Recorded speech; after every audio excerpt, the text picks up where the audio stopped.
muito bom dia para você que está aí acompanhando a nossa pregação, olha aí, é que eu queria falar do Vida Devocional, que nós acabamos de assistir agora. Você que está aí ligadinho, continua aqui com a gente, está começando o Manhã IPP, gente. O tema de hoje é geração infantilizada. Você se identifica com esse tema? Bem, antes de começarmos, eu faço a leitura do nosso versículo do dia. Ouçam, meus filhos, a instrução de um pai, estejam atentos e obterão discernimento. Acabei de ler Provérbios, capítulo 4, versículo 1. E antes de começarmos o nosso tema, de termos aquele bate-papo, né, com o nosso convidado de hoje, eu gostaria de convidá-lo a se inscrever em nosso canal, caso você ainda não seja inscrito. E aí, se inscrevendo, já ative o sininho lá para você ser notificado da nossa programação. Lembrando, por que é importante que você se inscreva? Porque nós temos uma campanha. A nossa meta é chegarmos a 1 milhão de inscritos. Quanto mais pessoas inscritas no nosso canal, mais o nosso conteúdo pode alcançar milhares de pessoas. Então, participe dessa campanha, seja um missionário online. Gente, você tem se deparado aí, sabe, em casa, aí, na sua família, na igreja, em algum lugar, você tem se deparado com esse tema, né? A geração infantilizada. Esse assunto para você faz sentido? Bem, se faz sentido, eu gostaria de convidá-lo a participar do nosso programa de hoje, dessa conversa que teremos com o reverendo Leonardo Campanha. Mas antes, nós fomos os corredores da igreja e nós perguntamos para algumas pessoas sobre esse tema, sobre esse assunto, né? Perguntamos se eles acham que a nossa geração está enfrentando, né, esse problema com a infantilização e por quê. Vamos ver o que alguns responderam para a gente no quadro A Gente Quer Saber?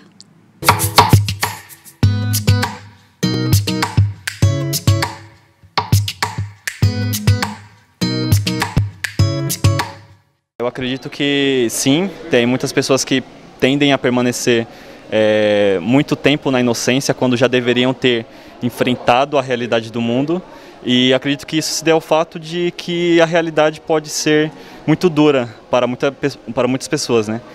Então, se cercar da inocência e de coisas infantis pode retardar esse processo de talvez sofrimento pela realidade.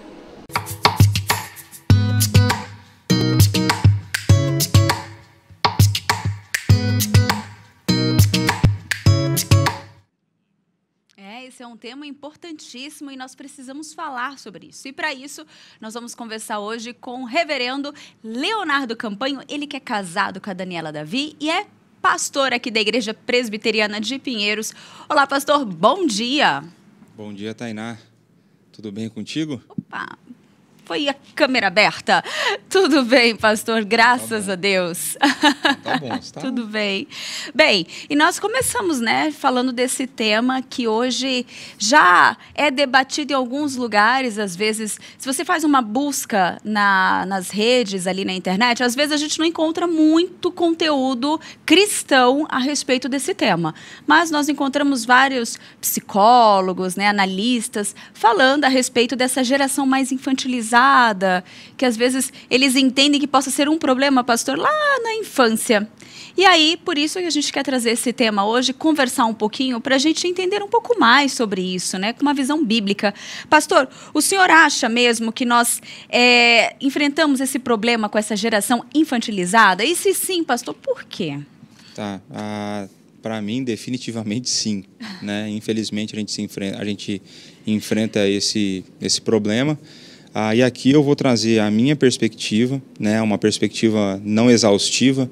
Acho que é importante a gente ressaltar isso, por ser um tema complexo, né, que é bastante abrangente.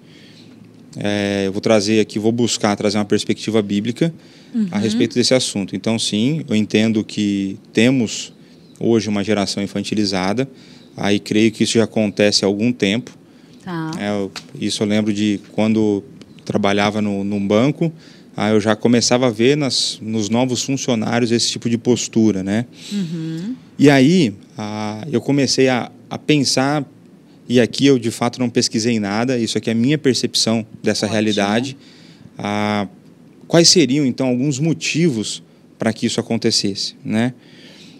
E aí algumas coisas podem parecer estranhas, né? Mas a minha perspectiva eu creio que o desenvolvimento econômico da nossa nação contribui para isso. Então, a melhor condição financeira das famílias, eu entendo que influencia nessa realidade, e conforme os outros pontos isso vai ficar um pouco mais evidente, né? E com a melhora dessa perspectiva econômica da nossa nação, e isso eu falo dos últimos 20, 30 anos, né? Então, os meus pais passaram por aquela crise da inflacionária e tudo mais, né?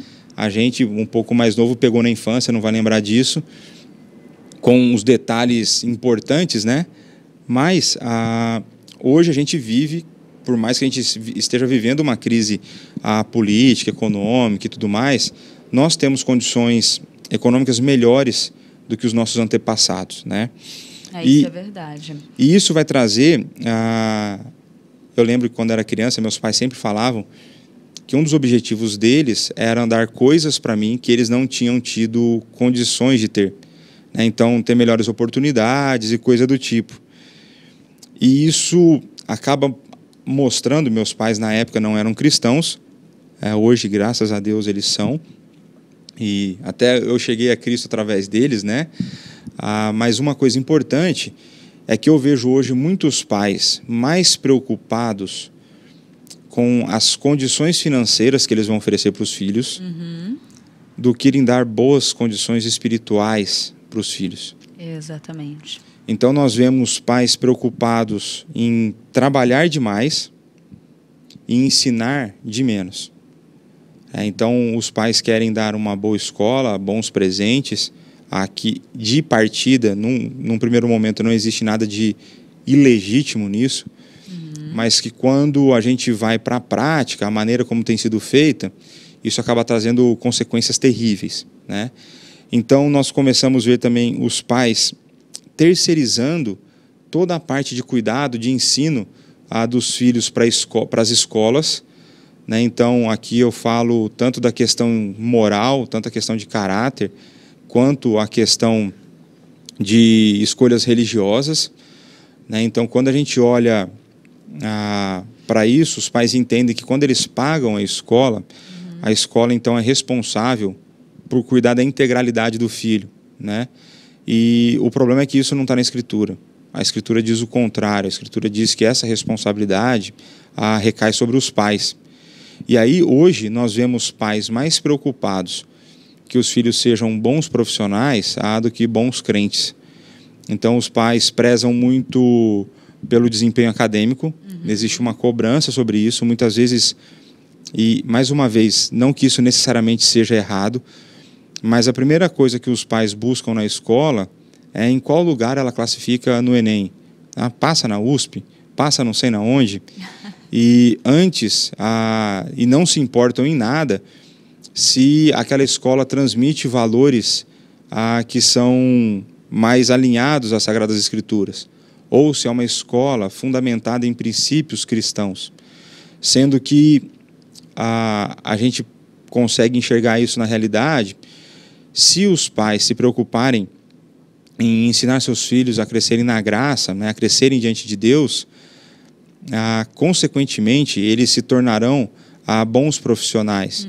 Isso por quê? Porque Deus sempre demanda de nós o nosso melhor. Então, nós sempre teremos, né, que dar o nosso melhor naquilo que Deus nos vocacionou.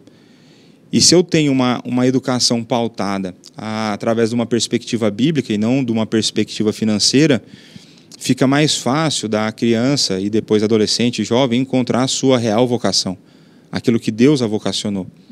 Quando nós vivemos numa perspectiva simplesmente econômica da vida, é natural que venha uma pressão para que você busque uma vocação que te dê o maior retorno econômico. E aí isso não é vocação, é simplesmente uma busca por dinheiro. E não aquilo que Deus quer que você faça, né? Eu falo porque eu fiz a minha opção profissional inicial dessa forma, né? Simplesmente atrás de uma busca de uma realização financeira e daquilo que essa realização financeira poderia comprar. Então, eu creio que isso é uma coisa importante, que pesa. E por que isso vai pesar? Porque os pais estão mais preocupados em dar coisas materiais do que dar valores. Exatamente. E aí isso vai passar para pais que, uma vez que eles não passam tanto tempo com os filhos, porque eles passam a maior parte do seu tempo trabalhando Viajando, né? e buscando ter dinheiro, o momento que eles estão com os filhos, eles não querem ser aqueles pais chatos. Então, eles são pais que não impõem limites. Eles são pais que não estão preocupados com a disciplina dos seus filhos. Eles são pais que simplesmente querem compensar o tempo que eles gastam no trabalho dando coisas e deixando os filhos fazerem o que eles querem. E aí, isso leva aos filhos que dificilmente eles passam por frustrações de querer ter alguma coisa e não ter. Então, eu lembro quando era criança, presente era quando? Cara, era aniversário e Natal. E o meu, como era perto, às vezes eu acabava sendo um pouco prejudicado, né? Um só. Mas meus pais sempre se esforçaram, para me dar as coisas que eu desejava. Crianças, desculpa. Às vezes não rolava o Dia das Crianças, né? Tá bom. Mas normalmente, agora hoje, muitas vezes as crianças ganham coisas em qualquer época e tal. Não que isso necessariamente seja ruim. Mas a questão é que as crianças, elas, além disso, ainda vamos misturar mais coisa. Além dos pais quererem dar tudo para elas, tem uns que falam síndrome do pai helicóptero, que é aquele pai que fica rodando em volta da criança e tal. Os pais tentam fazer com que as crianças não passem por frustrações nas suas vidas. Exatamente. Você, eu não quero que o meu filho sofra, eu não quero que o meu filho se frustre, Esse tipo de coisa, E aí o filho não aprende a lidar com as suas frustrações, o filho não aprende a lidar com os seus problemas. Resoluções de problemas simples, Eles Exato. não sabem como... E aí os pais querem resolver tudo para os filhos, E aqui eu vou lembrar de alguns ensinamentos, mesmo meus pais não sendo cristãos na época, eu lembro de alguns ensinamentos muito interessantes que são válidos para o nosso tempo, Meu pai era o seguinte, se arrumou problema na rua, você que resolva. E se você resolver mal resolvido lá, na hora que chegar em casa, você ainda apanha. Então, se eu arrumava uma confusão na rua, era eu que tinha que dar conta. Meu pai não ia entrar para me defender. Problemas na escola, eu que tinha que aprender a negociar. E aí eu lembro, quando eu entrei na faculdade, algo que foi muito estranho para mim, mas que, vendo hoje, faz muito sentido. Eu lembro da coordenadora de curso, a Sandra Abib, na época. Na primeira semana que ela recepcionou os calouros, os bichos, ela fez uma reunião com todo mundo, ela era tipo mãezona, E ela falou assim, olha o seguinte, vocês estão entrando na faculdade, vocês estão, assim, a maioria aqui já acima dos 18 anos, vocês resolverão o problema de vocês aqui. Se algum de vocês ousar trazer seus pais aqui para resolver problema seu, para tentar negociar nota sua, para tentar resolver alguma coisa que deu problema aqui na universidade, eu não vou nem ouvir e nem vou nem receber os seus pais. Eu posso conhecê-los, mas você que tem que virar homem, você que tem que virar adulto, você que tem que crescer e dar conta dos teus problemas na vida. Isso na faculdade, na universidade, uma universidade pública, eu fiz uma universidade federal, e eu creio que isso aí foi uma coisa interessante, porque hoje as crianças não sabem resolver seus problemas. Então, são crianças que, quando se frustram, elas não sabem o que fazer. E eu já reparei que, hoje em dia, criança é o seguinte, a criança não é inocente, criança é pecadora, desde pequena a gente já vê esses sinais, e quando você junta mais de uma criança, o que vai acontecer? Vai ter briga. Confusão tá pronta. Alguma briga vai ter, sabe? Ainda mais se juntar um monte de primo, um monte de amigo, se tiver brinquedo novo na área, isso vai acontecer. E eu vejo que hoje, muitas vezes, os pais tomam as dores de brigas de criança. E ali, mas se o meu filho não dá bem com ele, aí até separa um pouco a amizade, E na minha época não tinha esse negócio aí, não. Eu lembro dos tios, dos primos, cara, dava uma brigaiada danada lá. E, cara, os pais estavam tudo de boa, estavam os filhos se matando, aí estava tudo de boa, aí de repente ia lá, separava, o que está acontecendo? Aí normalmente você tomava a bronca do seu próprio pai, não era que o seu pai ia te defender. você tomava bronca. Exatamente. Né? Você ia para a escola, tinha algum problema, você tomava bronca. Não era a professora que era colocada contra a parede porque minha nota era ruim. Eu que tinha que me virar. Né? Então, eu vejo que boa parte, e aí a gente tem que entender isso, por mais que a criança tenha uma inteligência impressionante, né? A gente lidando com o Pinheiros Infância aqui, né? O nosso departamento infantil, você tendo contato com as crianças, muitas vezes se impressiona com a inteligência delas. Exatamente. Só que elas não têm percepção de realidade completa. Então, o pai não deve deixar a criança por si só. Né? Então, quando a gente olha para isso, é importante que os pais conduzam as crianças numa vida de bênçãos, e as bênçãos, elas se manifestam com coisas boas aos nossos olhos e com coisas ruins aos nossos olhos. O sofrimento é uma bênção. Isso pode soar estranho. Numa sociedade que bênção está relacionado com coisas materiais, exatamente, a bênção é algo que vai te conformar à imagem de Cristo.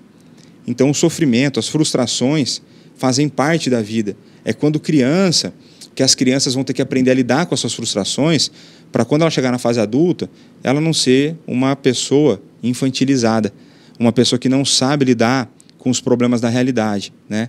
E eu vou citar, só para encerrar isso aqui, daí você faz o seu comentário, um exemplo com o filho de um amigo nosso, e o exemplo aqui não está o problema no filho do nosso amigo, está na minha esposa, né? Quando ela queria convidar o filho do nosso amigo para participar de uma coisa aqui na igreja, em que ela achava que isso poderia gerar uma ansiedade excessiva na criança. Então, foi naquela conferência das crianças, sim, né? Minha esposa ia chamar o filho do nosso amigo para participar com ela lá. Foi linda aquela conferência. Então, aí transmissão, né? Para nós, às vezes, já dá uma ansiedade, né? Dá um nervosismo. Imagina para uma criança. E aí, eu falei para ela falou assim, não, só vou avisar para ele na semana que vem e tal. Eu falei, não. Por que não? Você vai avisar agora. Mas e a ansiedade do menino? Eu falei, quando você acha que ele vai aprender a lidar com a ansiedade? Se ele não for exposto a situações que demandarão dele amadurecer essa área. A gente precisa entender que a criança ela não pode ser criada numa redoma de vidro. A vida, no mundo caído, é feita de sofrimento e alegria. Né? Eu estava estudando sobre Isaac, né? E tem um comentarista que fala assim, na providência de Deus há fomes, na providência de Deus há sofrimentos. Né? Então, e aí essa foi só uma circunstância, né, para mostrar que como a gente é tentado a tentar blindar as emoções das crianças, né? É verdade. E aí eu falei para não, deixa ele aprender a lidar lá com isso. Amei o exemplo que você deu. E a gente tinha isso na nossa infância, eu acho que tem muito isso, né? A criança ela tem a dificuldade de entender quando que vai acontecer a nossa viagem. Mãe, nossa viagem é quando? É amanhã? Não, é em julho. Mas já chegou? Já chegou? Não, filha, é só em julho. Aí nesse processo os pais ensinam a contagem, mostram a hora. Mas vai ser quando? Vai ser à noite.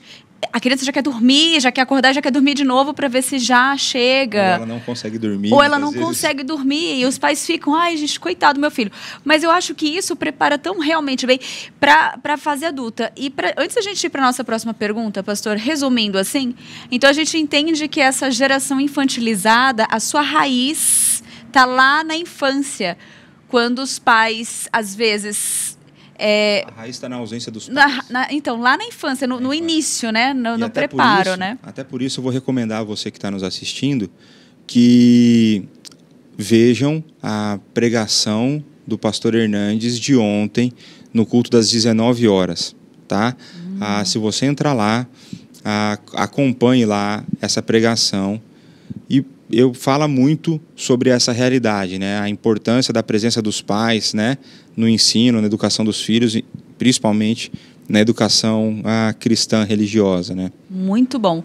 Eu lembro que eu fiz uma matéria uma vez, era adultos antes da hora, e eu entrevistei algumas crianças, peguei algumas crianças, e eu peguei uma que a criança, a família aceitou gravar a menina, eu acompanhei ela um pouquinho o dia, a agenda dela, gente, era mais up do que a minha, do que dos próprios pais. E aí a mãe falava assim, um do lado bom de tudo isso é que eu trabalho bastante. Então, eu pego a minha filha, eu deixo ela na escola de manhã, de lá já tem alguém que vai levar ela para a aula dela à tarde, aí depois ela só vai chegar à noite a gente fica juntos. Então, assim, eu pensei, e a menina era pequena, eu falei, mas você não cansa? E quando você brinca? Ela, o final de semana eu brinco. Aí eu fiquei pensando, gente, uma criança que gosta de brincar o tempo todo e tudo, nada contra a formação dessa criança, mas a mãe, ela conversava comigo, era mais adulta que eu, gente. Falava toda, né, e assim. E aí eu lembro que eu fiquei assim. Ainda a questão dessa matéria em si era falar mesmo o reflexo que isso daria na fase adulta, né? Mas a mãe estava, não, eu estou preparando minha filha para o futuro. Ela vai ser uma excelente profissional, com muito conhecimento e, enfim, todas as áreas. E eu lembro que eu fiquei preocupada com isso. Menina inteligentíssima, com talento, assim, para tudo ali, né, lapidando já desde nova, mas ela não tinha esse tempo para ser criança quando ela deveria ser. Tem que ter tempo para tudo, tem que ter tempo para estudar, tem que ter tempo para brincar, mas um movimento que eu vejo muito interessante, na verdade interessante não, um movimento terrível que eu vejo na nossa época é o seguinte... Interessante por chamar muita atenção, né, por estar grande, assim. Mas, né? assim, existe um foco muito grande na adultização das crianças na área sexual. Também. E existe um movimento de infantilização na área emocional. É verdade. Então, você vê um esforço de sexualizar as crianças, mas você não vê um esforço para amadurecer essas crianças, a criar uma inteligência crítica, não algo que só recebe, mas que saiba fazer análises da realidade, né? Crianças que não sabem raciocinar logicamente. Muitas vezes é triste conversar com alguns adolescentes hoje, que eles não conseguem conectar as ideias, né? Então você vê a degradação moral no sentido de adultizar uma criança. Sim. E não na questão emocional, né? Então você cria o cenário perfeito para a desgraça de uma pessoa. Você cria o cenário perfeito para que a pessoa se autodestrua, né? Isso é muito triste. Então, enfim, é você infantilizar no lugar errado, né? Então, por isso você vê muitas igrejas que fazem dos momentos da criança na igreja ou simplesmente brincadeiras ou simplesmente atividades, né? Não existe uma preocupação, que pela graça de Deus aqui na nossa igreja tem tido essa preocupação, de dar uma boa teologia, de ensinar de maneira séria, né? De ter pregação. Eu chego lá para pregar, ontem foi o caso, né? Eu preguei nas crianças pela manhã e pela noite, e eu falei assim, olha, a hora que o pastor fala, é silêncio. A hora que o pastor fala, não faz pergunta. A hora que o pastor está pregando, não fica mexendo na cadeira. E eu, com essa seriedade, até um pouco mais sério do que isso, e trazendo aplicações práticas para a vida dela sobre o ensino da palavra. Né? Então, ontem era Salmo 115, versos 12 e 13, sobre o fato de Deus não se esquecer de nós. Aí eu ensinei, olha, nós nos esqueceremos de Deus em vários momentos. Quando a gente é tomado pelo medo, quando a gente tem ansiedade, a gente está se esquecendo de Deus e do cuidado dele. Mas o que é o importante? É que ele nunca se esquece de nós. E aí depois ensinei das bênçãos derramadas por Deus, a maneira como eles teriam que abençoar aqueles que eles não gostam. Aí eles ficaram tristes. Olha, eu falei, gente. Mas esse é o desafio da vida cristã, né? Então você vê que é importante nós darmos para as crianças que elas estão sendo tratadas como adultas na escola na hora da doutrinação. Né? E a gente vai falar um pouco mais disso para frente. Muito bom. E aí nós já entramos nessa questão do reflexo, né, do que acontece e quais são as características dessa geração infantilizada, pastor? Temos como pontuar ali para identificar? Porque às vezes, será que acontece do pai em casa? Olha, eu vi vários comentários aqui, eu estou vendo que as pessoas estão dizendo assim, ó, a Carolina, essa conversa está sendo muito preciosa, o bom ânimo, assunto muito bom. A Wanda, ela até colocou uma experiência que ela já chegou a trabalhar numa escola com princípios, mas não deu certo, os pais cristãos não matriculavam seus filhos lá, a escola acabou fechando, né? Então, nós temos vários comentários, assim, referente a esse tema. A Ângela colocou excelente abordagem, eu na infância não fui motivada. Hoje tenho dificuldades até em memorizar as coisas. Às vezes a gente compartilha de alguma dificuldade que nós passamos também, né? Mas e depois, né, já que estão achando conteúdo bom, depois compartilhem esse conteúdo, né? Eu acho que é necessário que os pais ouçam isso. Se espalhe, né? Esse conteúdo tem que chegar até mais pessoas. E, pastor, vamos lá. eu estava falando aqui, né? Existem características dessa geração infantilizada? Acontece, às vezes, do pai estar ali em casa, observando o filho e falar assim, será? Que nem agora, eles estão ouvindo a gente conversar. Será que, às vezes, o pai não tem noção do que está transformando ali no filho? Quais são essas características? Eu pensei em características aqui, mais que a gente já encontra quando o negócio está mais sedimentado. Né? Tá bom. Então, assim, uma das coisas é a fragilidade emocional. Então, eu já falei um pouco disso, mas hoje nunca se existiu tanto na história, tantos distúrbios emocionais como hoje. Pois é. E aí, qual que é o problema disso, né? Muitas pessoas vão argumentar, não, é que antes não existia esses números, porque não existiu o distúrbio, nunca havia sido estudado, e porque agora nós estudamos.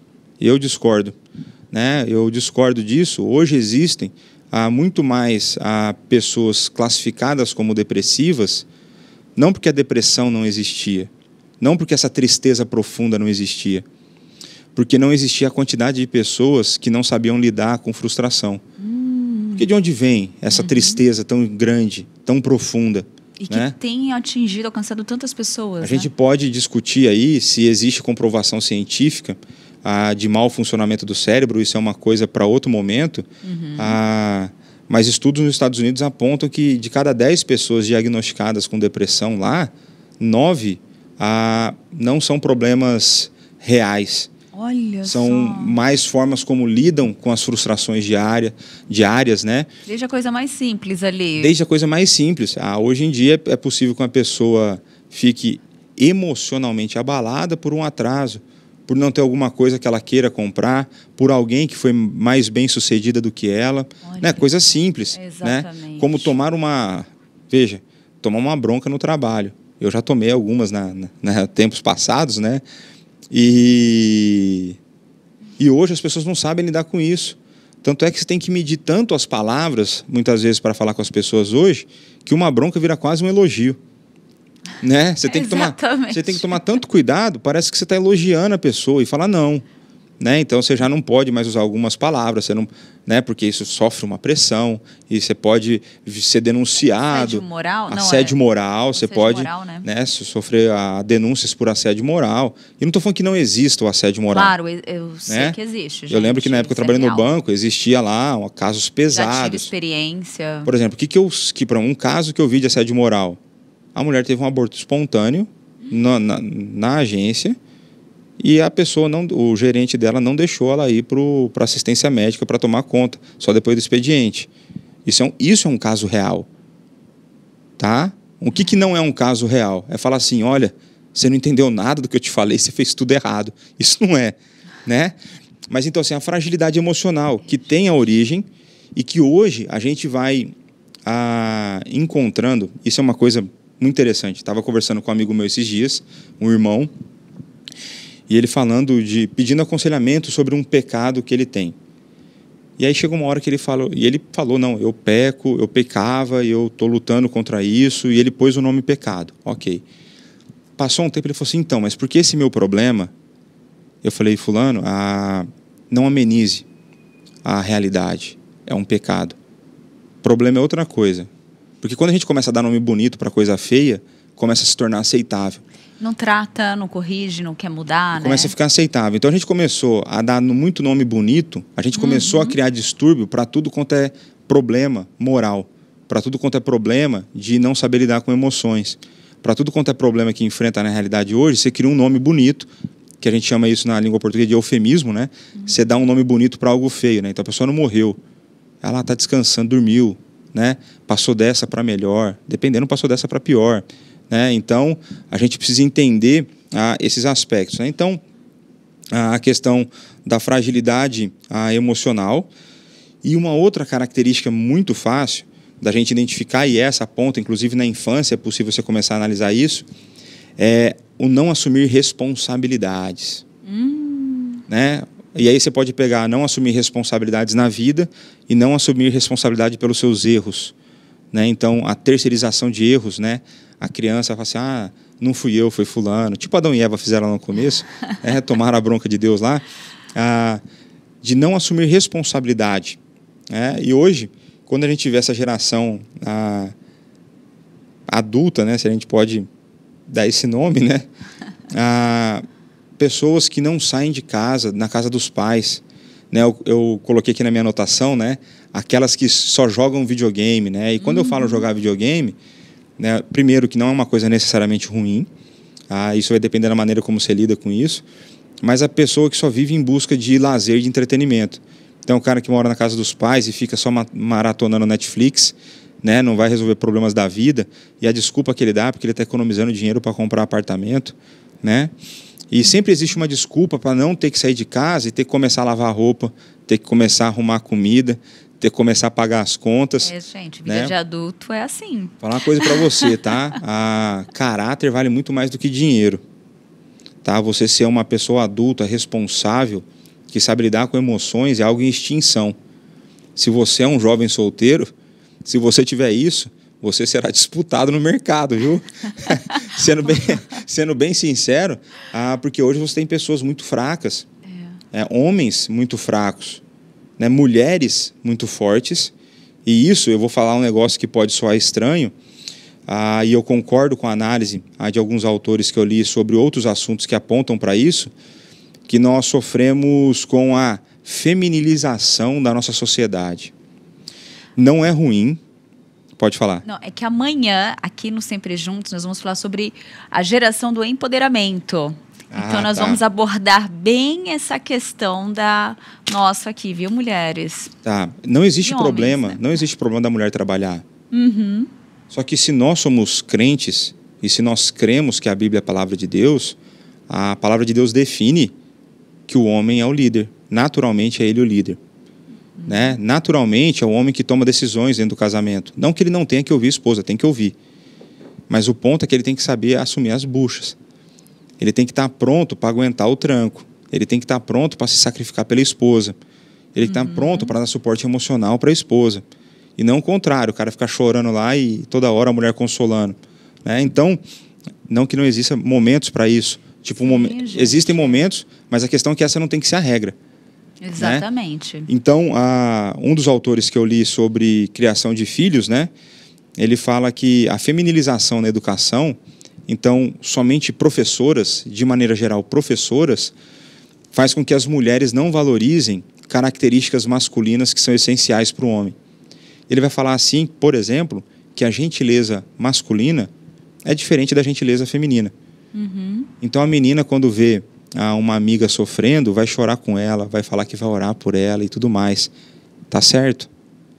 O homem, quando vê um amigo fazendo coisa errada, tem que dar um tapa na cabeça dele e falar, toma vergonha na sua cara. Não é isso que está na Bíblia não, seu pilantra. Né? Então ele fala que isso é gentileza masculina. Então a gente tem que entender que essas coisas fazem parte das pessoas, e hoje eu vejo as mulheres assumindo responsabilidade, eu vejo que esse problema afeta mais os homens. Né?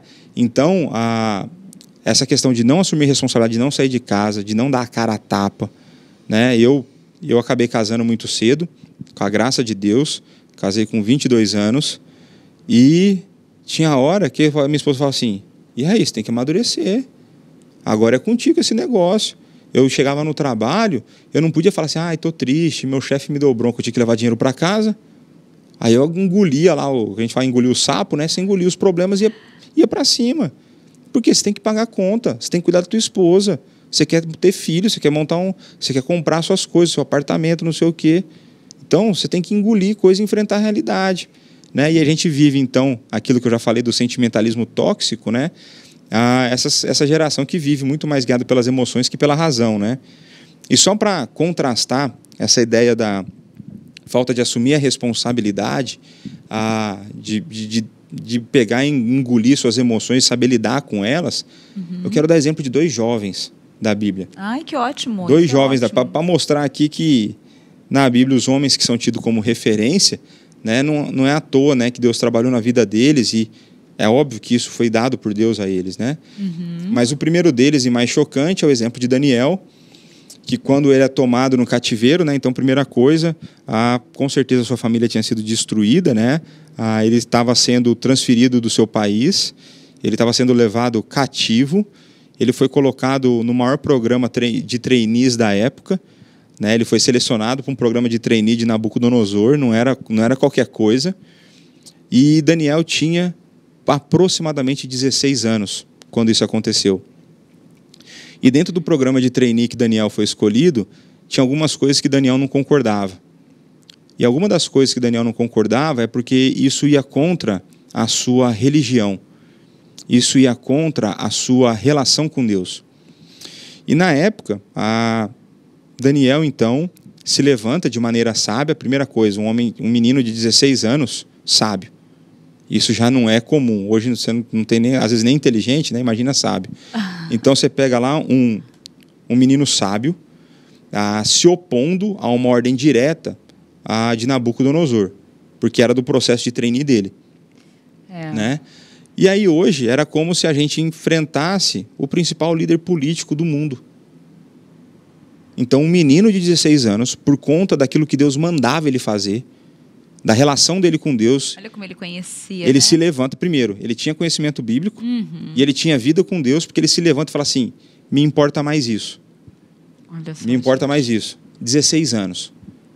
Hoje tem menino de 16 anos que não atravessa a rua sozinho, que não pega o metrô sozinho aqui em São Paulo. Então, menino que não sabe dar conta dos problemas na escola. Chora porque o professor deu nota vermelha. Estuda mais, sabe resolver suas coisas, né? Aí, como diria o texto de Coríntios, né? Haja varonilmente. Você tem que parecer com o negócio mesmo, né? Então, e esse Daniel é o que vai depois para a cova dos leões. Os seus 3 amigos, mais ou menos mesma faixa etária, por se recusarem a se prostrar diante de um ídolo, por conta de Deus de novo, são jogados na fornalha. Eles tinham um conhecimento de Deus tão sólido que eles falam assim, se Deus quiser salvar, tudo bem. Se Ele não quiser salvar, tá tudo bem também. É Deus que manda, eu só tenho que obedecer. Então, assumindo responsabilidade, maduros. E depois a gente pega o rei Davi, né, o que foi tido um grande exemplo, e que eu acho legal quando você olha lá no texto, em 2º livro de Samuel, Davi começa a reinar com 30 anos. Tem cara com 30 anos não sabe dobrar as cuecas lá que a mãe lavou, muito menos lavar. O cara não sabe o que é estender uma roupa, o cara não sabe o que é lavar uma louça, não sabe o que é pagar uma conta. Davi já tinha ido para a guerra, Davi já tinha matado Golias, e Davi reinou por 40 anos. Davi, com 30 anos, assumiu o reinado do povo de Deus. Então, hoje o cara não está sabendo. A preocupação dele é se vai sair Netflix, lançou Disney Plus e o filme saiu da Netflix e foi para o Disney Plus. Vai ter que assinar Disney Plus. Então, o negócio está difícil hoje, né? Eu não posso nem falar o que eu penso desses caras. Se eu encontrar você, você vai ver. Pastor, só um minutinho, eu já volto para nossa conversa, tá? Mas agora eu quero apresentar para você algo que pode realmente transformar ou dar um novo visual para o seu ambiente, porque para a sua vida, você já entendeu aqui, hein, a nossa conversa, né? Uma das coisas que nos ajudam a ter um conforto é estar em um ambiente aconchegante, bonito e confortável. Por isso, as tintas da Qualivinil são indispensáveis se você está precisando remodelar um ambiente onde você trabalha, mora ou desenvolve coisas novas. A Qualivinil, além de produzir tintas da melhor qualidade, pode ser encontrada muito fácil em uma loja pertinho da sua casa ou no próprio site.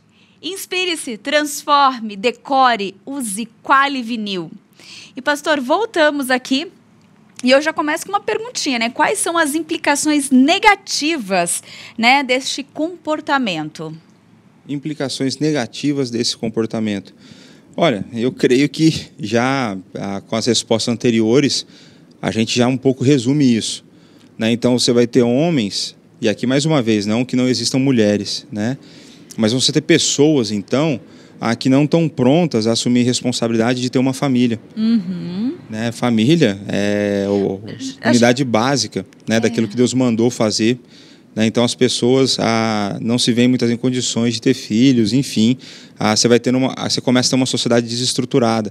Você começa a ter jovens, já velhos, maduros, que não se casaram. Né? Você vê postergando o casamento. Não estou preparado. Aí vai estar preparado quando? Né? Como diz o pastor Arival sobre aquela ideia de ter filhos, né? Nunca existe época boa para ter filho, mas Deus sempre mandou ter, e é Deus que vai cuidar, porque os filhos são dele, né? Então, enfim, Eu creio que implicações negativas a gente poderia fazer quase que um programa só disso, né, das consequências negativas, mas é essa geração triste, né, uma geração deprimida, uma geração cheia de distúrbios. Essas são consequências negativas. Pessoas que por si só não sabem viver, pessoas que por si só não sabem se relacionar, pessoas que por si só se distanciam de Deus. Então, as consequências são muitas, né? São muitas. Entendi, pastor. E aí, é possível reverter esse comportamento? Detectei 60% aí dos tópicos que o senhor falou. Preciso refletir na minha vida. E falei, gente, ela não tá legal. Eu, de fato, não estou tendo atitudes. Tem como a gente reverter isso, né? O que a Bíblia pode nos orientar, nos ajudar nesse processo? Sempre há esperança. Olha, né? Que coisa boa. Sempre há esperança. Já estou de verde por causa da esperança. Essa esperança está em Cristo. Gente. E essa esperança está em Cristo. Olha só, gente. Então a esperança vai começar, eu creio que existem 2 pontos de partida aqui. Existe aquele adulto infantil e existe a esperança para os pais que têm infantilizado seus filhos. A esperança começa no mesmo ponto, arrependimento. Reconhecimento do erro, se arrepender dos seus pecados e então começar a buscar em Deus a solução para isso, né? E aí, como que Deus traz a solução para isso? Para os pais, isso é bastante interessante, eu vou trazer aqui algumas passagens bíblicas para auxiliar, né? Deuteronômio 6, de 5 a 7, né? Amarás, pois, o Senhor teu Deus de todo o teu coração, de toda a tua alma e de toda a tua força. Essas palavras que hoje te ordeno estarão no teu coração, tu as inculcarás a teus filhos, e delas falarás assentado em tua casa e andando pelo caminho, e ao deitar-te e ao levantar-te. A primeira coisa que Deus nos ensina aqui em Deuteronômio é que é os pais que devem ensinar os seus filhos sobre Deus.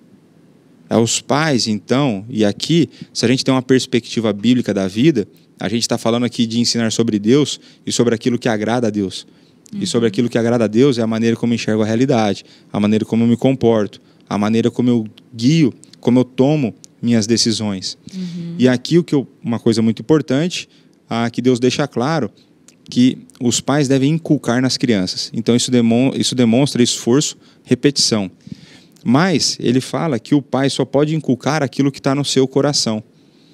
Então, o primeiro passo, né, o passo depois do arrependimento, é os pais buscarem um relacionamento profundo com Deus. É os pais conhecerem o Deus que eles têm que ensinar para os seus filhos. São os pais que têm que ter, então, um relacionamento profundo com o nosso Senhor e Salvador. São os pais que têm que ter conhecimento bíblico. São os pais que precisam se dedicar nisso. São os pais que têm que buscar auxílio, estudando, lendo livros sobre o assunto.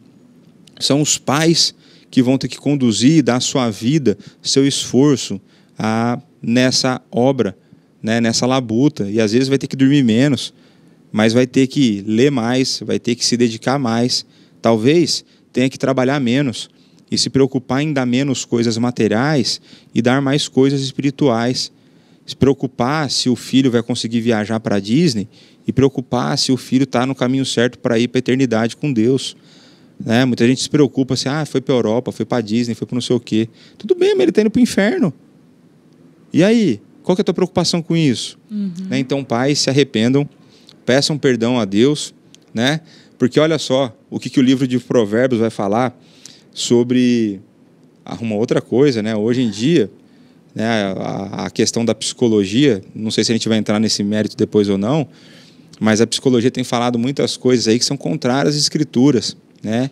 E uma delas que a psicologia tem falado é que os pais não devem disciplinar seus filhos, porque isso gera traumas insuperáveis. Praticamente não dá para superar o trauma das disciplinas, né?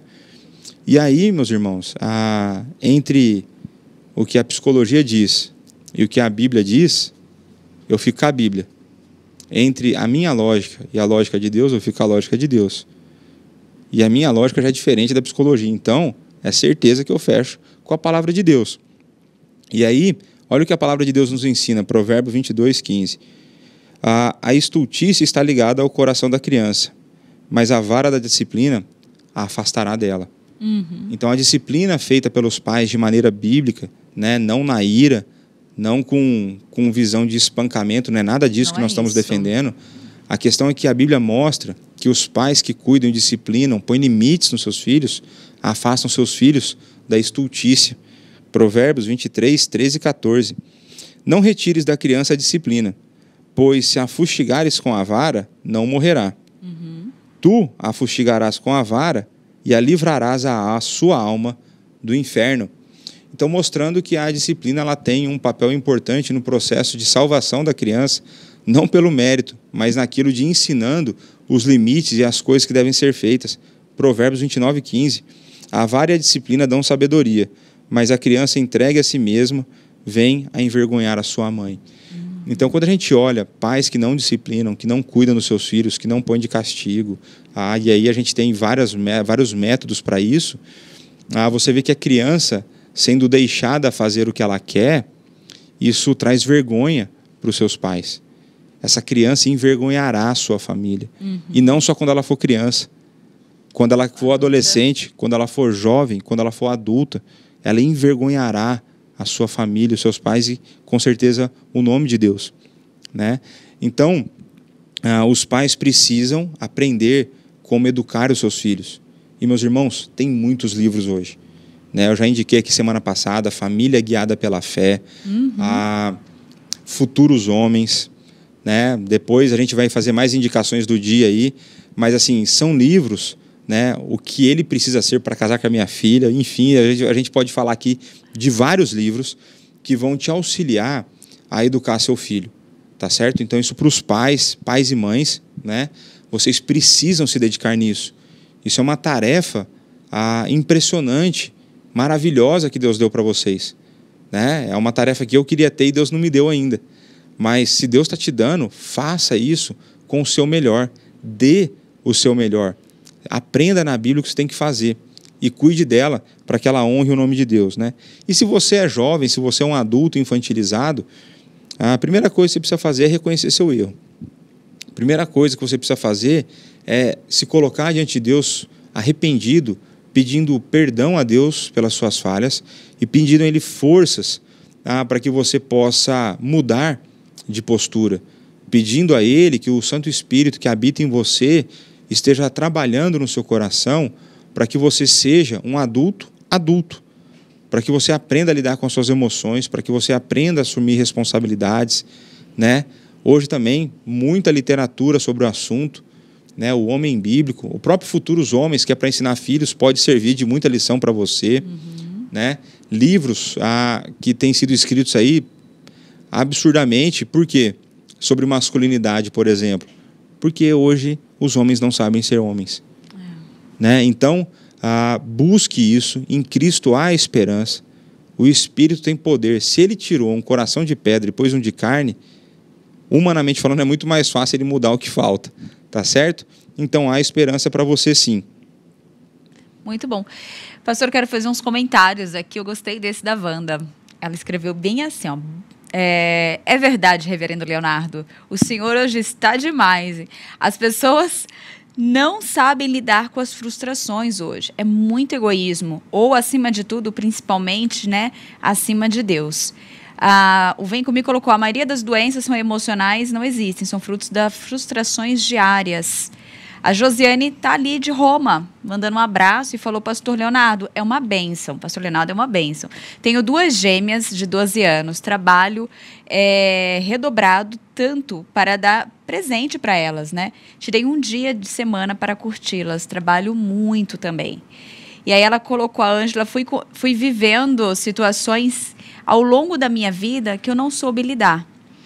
E o Adelva colocou, meu pai, muito humilde, sempre nos ensinava a palavra do Senhor. Fazia o culto doméstico todos os dias, recitávamos versículos, orava, íamos para a escola ou trabalho.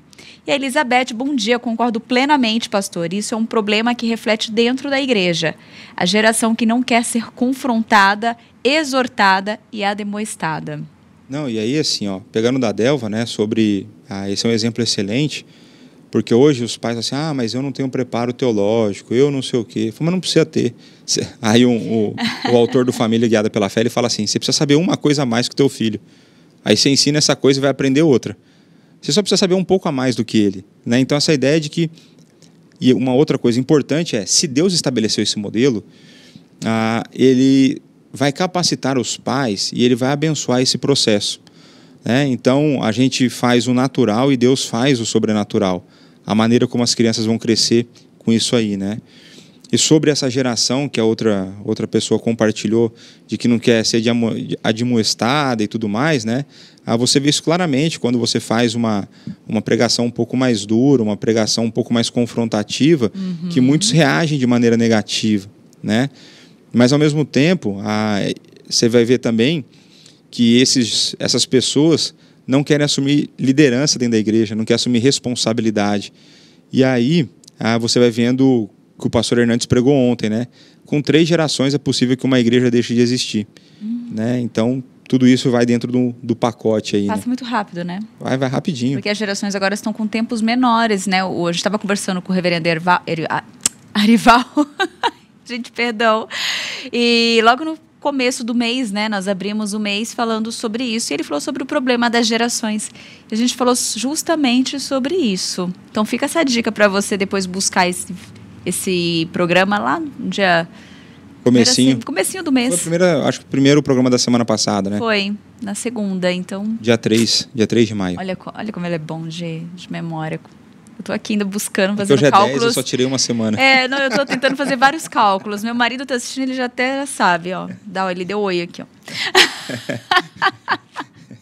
Meus cálculos.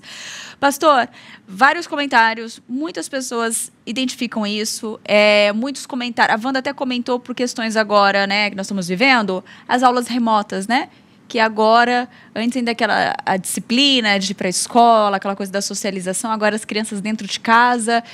Ela acredita que esse seja um momento que essas atitudes, né, estejam saltando aos nossos olhos, né? Esse momento. Eu acho que tem uma coisa interessante também, é o seguinte, né? É importante essa questão da socialização, a gente trazer esse tema, porque muitos acham que a socialização da escola para a criança é a socialização mais importante que existe. E, na verdade, quando você pensa na socialização com a família, ela é, num primeiro momento, definitivamente muito mais importante. Por que isso? Porque na escola você tem uma socialização meio artificial. Por que artificial? Porque é na mesma faixa etária e normalmente na mesma faixa, a classe socioeconômica. Então você vai ter pessoas que vivem de maneira geral, a mesma realidade com a mesma faixa etária. Quando você pensa numa socialização em família, você tem faixas etárias diferentes, experiências de vida diferentes. Você pode ter a realidade socioeconômica dos meus pais quando eles foram crianças, completamente diferente do que quando eu fui criança. Então, a criança bem socializada dentro de casa, dentro da sua família, ela vai ser uma criança que vai socializar melhor na sociedade. Exatamente. Ela vai conseguir lidar com pessoas de faixa etária diferente. Ela vai conseguir desenvolver melhores raciocínios e por aí vai, né? Mas quando está todo mundo dentro de casa, fica mais fácil perceber os defeitos. Isso é uma outra coisa. Quando a gente vive... Isso aqui dentro de São Paulo é muito forte, né? Talvez outras cidades aí não sofram desse mal, né? Mas como a vida é muito corrida aqui, né, e todo mundo fica fora o tempo todo, você fica só um tempo pequeno em família, talvez alguns problemas dos seus filhos não fiquem tão evidentes. E talvez isso seja uma importância, um sinal para refletir se vale a pena, às vezes, tanto trabalho, né? Se vale a pena se dedicar tanto nessa área. E aqui eu não estou falando que tem que largar emprego necessariamente, estou falando nada disso. Eu estou falando que se você se reorganizar, talvez você vai ver... Aproveitar o tempo, né? Ser um tempo mais rico, né? Exato, né? Para você poder ver coisas que precisam ser tratadas no coração do seu filho, né? Muito bom. Porque a responsabilidade é sua. Exatamente. Gente, a live não, né? O programa. É porque eu li a live vai ficar salva. A Mineia perguntou, o programa fica salvo, é só você entrar no nosso canal. Se você ainda não é inscrita, já aproveita e se inscreva, tá? Ó, fica essa dica aí pra você, mas fica salvo, é só buscar lá os programas do Manhã IPP e você vai encontrar essa entrevista que foi muito especial, gente. Olha, pastor, como que nós podemos fechar a nossa conversa de hoje, né? Qual a sua fala final, assim? Tá. primeira coisa, é uma realidade que não tem como a gente fugir. Então, está aí na nossa cara, escancarado, é um fato, né? E eu creio que, diante de fatos, né, a gente precisa, então, tomar decisões. Uma vez que essa geração infantilizada é algo que não interessa, não apenas para a igreja, mas para a sociedade, para o mundo, né? Eu creio que nós precisamos, então, agir de uma maneira a combater esse tipo de realidade, né? Esse tipo de comportamento. E isso começa desde os pais, com seus filhos pequenos, participando de maneira intensa na sua educação, na responsabilização das suas crianças, né? Não infantilizá-las quando não é necessário. Né? Muitas vezes a gente acha que a criança ela é muito infantil, mas ela é bastante esperta. E também aí aqueles que já estão sofrendo desse mal, de buscar ajuda. Eu creio que a minha resposta sobre o arrependimento, a esperança, eu creio que é a palavra final. Né? Há esperança em Cristo. Né? Há esperança no Deus Trino. Né? O Deus Pai, o Deus Filho e o Espírito Santo. Aquele que nos amou de maneira eletiva, aquele que fez a obra redentora e aquele que opera em nós. Né? Eu creio que nas Escrituras Sagradas nós vamos encontrar os princípios fundamentais e verdadeiros para a educação das nossas crianças, né? E ao mesmo tempo nós vamos encontrar aquilo que nós precisamos como adultos nos adequar para sermos cristãos mais parecidos com Cristo, cristãos que brilhem à luz de Cristo, né? Então esse é o meu recado final para você. Se dedique, se esforce, estude, tá certo? Ore muito, né? Então você tem que orar, você tem que ralar, né? Tem que estudar, não tem jeito, e tem que dedicar tempo. Vale a pena. Isso é uma coisa que é fato. Vale a pena se dedicar pelos filhos, porque você, como disse o pastor Arival ontem na pregação, você está sendo um mordomo de Deus na educação deles. Né? Que responsabilidade. Então que você cuide bem dos seus filhos e que essas flechas voem longe, né? Glorificando a Deus e levando essa mensagem ao redor do mundo. Pastor, excelente. Olha, gente, que programa, né? Eu queria fazer uma dica de livro, uma sugestão, que o pastor até citou aqui na nossa conversa, que é O Homem Bíblico. Acho que nós temos até uma tarjinha, não sei muito bem, acho que não, mas... O Homem Bíblico. O Homem Bíblico. Está disponível na editora Nutra. Né? Isso. Olha lá, apareceu aí, ó, O Homem Bíblico, ó. Masculinidade, Liderança e Decisões, né? Muito bom, né, pastor? Esse é um livro muito bom, esse eu li, né? Eu falo que depois que eu li, eu fui tão humilhado que eu comecei a dar esse livro para outros homens, porque eu não queria ser humilhado sozinho. Né? Então você vai e se humilha junto com mais alguém. Um livro muito prático, fino, né? Muito direto ao ponto, com guias práticos de como colocar isso direto ao ponto, de como colocar isso em ordem, né? E aí outros livros que a gente já citou ao longo da conversa, né? Então, Homem Bíblico, um livro muito bom, né?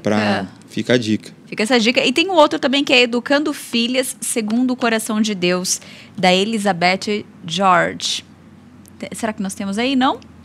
Não temos esse, mas não tem problema. Educando Filhas Segundo o Coração de Deus, ajude a sua filha a se tornar a mulher que Deus quer que ela seja e não como o mundo hoje está ditando como ela deve ser. E tem dois outros livros bons também, que o nome Mentiras que as Garotas Acreditam e Mentiras que Mulheres Acreditam. Excelente, esse também. São dois livros, se não me engano, da Vida Nova. Né? Então pesquise aí para a parte das mulheres. E tem para adolescente, Mentira em Garotas Acreditam, isso, que é um pouquinho ali na adolescência, você pode trabalhar com ela, e Mentiras que as Mulheres Acreditam. Mãe e filha podem ler ao mesmo tempo. Agora eu lembrei de um que nós temos, né, também... Tudo na Editora Hebron, gente. No site da nossa Editora Hebron, que chama... Esse livro é Isso Muda Tudo. Nós já falamos dele aqui. Então, um livro voltado para adolescentes na sua relação com Deus, né? Como a relação do adolescente com Deus deve se dar, como isso afeta a sua identidade. Muito interessante esse livro. Tem no site da nossa editora, está com um preço promocional, né? Vale a pena você dar uma olhada lá no site da Editora Hebron. Isso muda tudo. Muito bem. Pastor, obrigada pela participação hoje, mais uma vez. Eu que agradeço. Sempre bom estar aí, né? É sempre bom estar aí, sempre bom estarmos juntos. Hoje à tarde, 13h30, e nós estaremos com o reverendo Leonardo com o tema Mães de Joelhos, Filhos de Pé. Então, você que é mãe, gostou, continue com a gente, porque hoje, 13h30, a gente continua com esse papo de família, hein? Lembrando, gente, que essa semana começa o 10º Congresso de Implantação e Revitalização de Igrejas. Online e presencial ou só presencial? Presencial e online, você pode fazer a sua inscrição.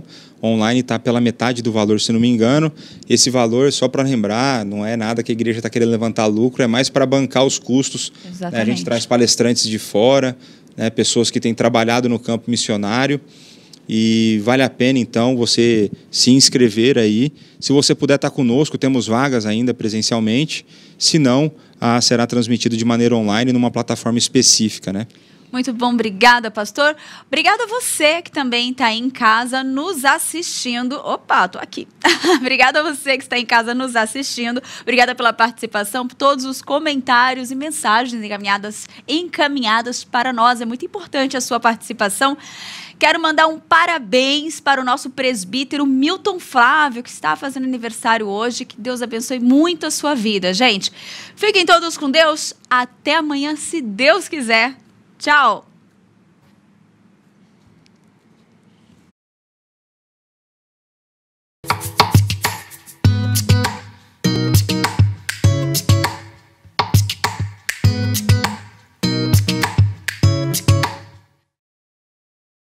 Alô você, é com muita alegria, muita satisfação que nós vamos realizar agora o 10º encontro de plantação e revitalização de igrejas.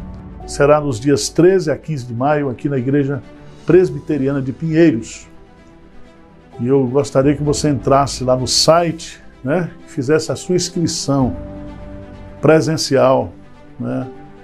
Nós ofereceremos também as refeições, o almoço e o jantar do preço incluso.